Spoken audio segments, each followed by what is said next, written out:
Director దర్శకుడు 3. మూడవ దశ శైలీకృత దర్శకులు.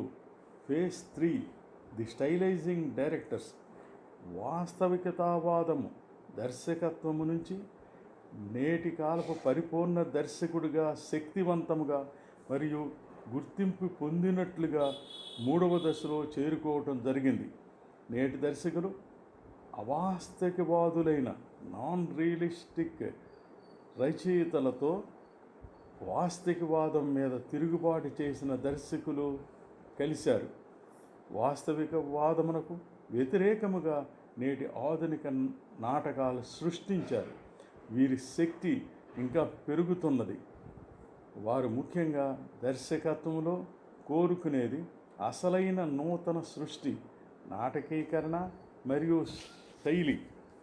The stylizing directors are unrestrained by rigid formulas with respect to verisimilitude or realistic behavior.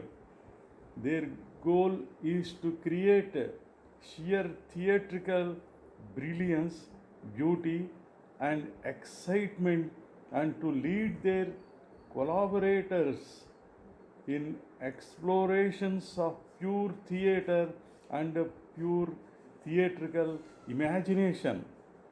Paul Fort 3వ దశకు చెందిన మొదటి దర్శకుడు. 1890లో థియేటర్ ద ఆర్ట్ అనే నాటక సంస్థను ప్యారిస్లో స్థాపించాడు. దర్శకుడు యాంటోనీ ఆదరించిన వాస్తవిక సూత్రాలను ఎదిరించి నాటకోద్యమం చేశాడు. అదేవిధంగా దర్శకుడు విసి ఓ లోడ్ మేర్హోల్డ్ ఒకానొకప్పుడు దర్శకుడు స్టానిస్లవిస్కీ శిష్యుడు. మాస్కోలో తన నాటకోద్యమం బయో మెకానికల్ కన్స్ట్రక్టివిజం ద్వారా ప్రధానమైన వాస్తవిక శైలి మీద పోరాటం చేశాడు. The movement toward stylized directing occasioned by these innovators and others like them introduced a lyricism and symbolism, an expressive and abstract use of design, an explosive theatricality and certain intentionally contrived methods of acting that continue to the present day to have a profound effect on the theatre and its drama. Warden Greg మొట్టమొదటిగా తాను దర్శకుడు కాదు, పరికల్పకుడు, భాష్యకారుడు. ఈ 3 దశలకు చెందిన దర్శకులలో ఖ్యాతి చెందినవాడు. ఒక క్రమ పద్ధతిలో నాటక రంగంలోని అన్ని రంగస్థల కళల్ని, నటన, దృశ్యం, దుస్తులు, దీపనం, వడ్రంగం, పాటలు, నృత్యం మొదలగు సంస్కరించాడు. వీటి మీద వ్యాసాలు రాశాడు. 4. ఆధునిక దర్శకుడు. The contemporary director. Garden Greg పునరుద్ధరణ బాగా సహకరించింది. ఇది నిజానికి దర్శకుని శకం. ఈ కాలంలో దర్శకుని ప్రయోజనము పూర్తిగా విస్తరించింది. నాటక పరికల్పన మరియు ప్రదర్శన అన్నీ ఒకటిగా చేరి శ్రేష్టమైన రంగస్థల సంఘటనగా ఒకే కళగా అవతరించింది. ఈ సంఘటన వల్ల స్వయంగా సమ్మేళనము సృష్టించి మరియు ఒకే కాలంలో జరుగుతున్నట్టు చేసి జ్ఞాపకముండిపోయేంత ఉన్నత స్థానమునకు తీసుకుపోయింది.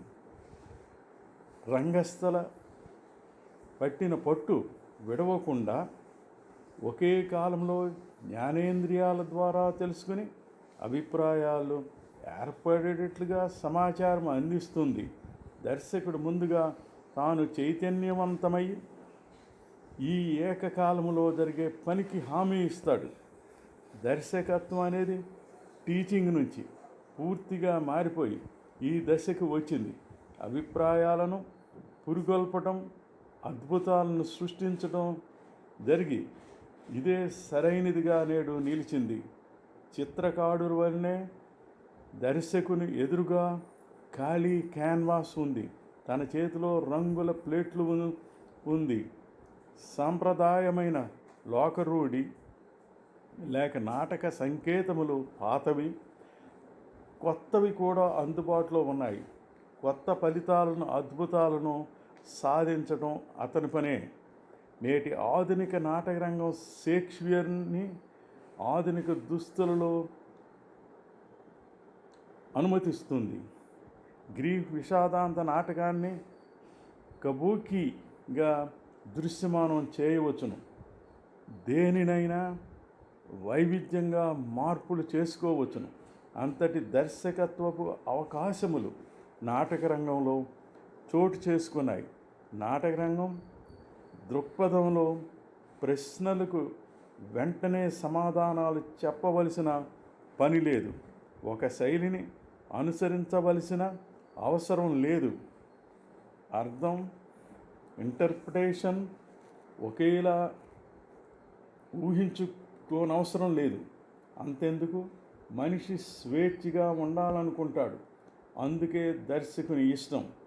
అనంతమైన విధానాలు అతను అనుసరించవచ్చును, కానీ తాను పోటీకి నిలబడగలిగే సవాళ్లను ఎదుర్కోవాలి. మరికొన్ని విషయాలు మరో భాగంలో.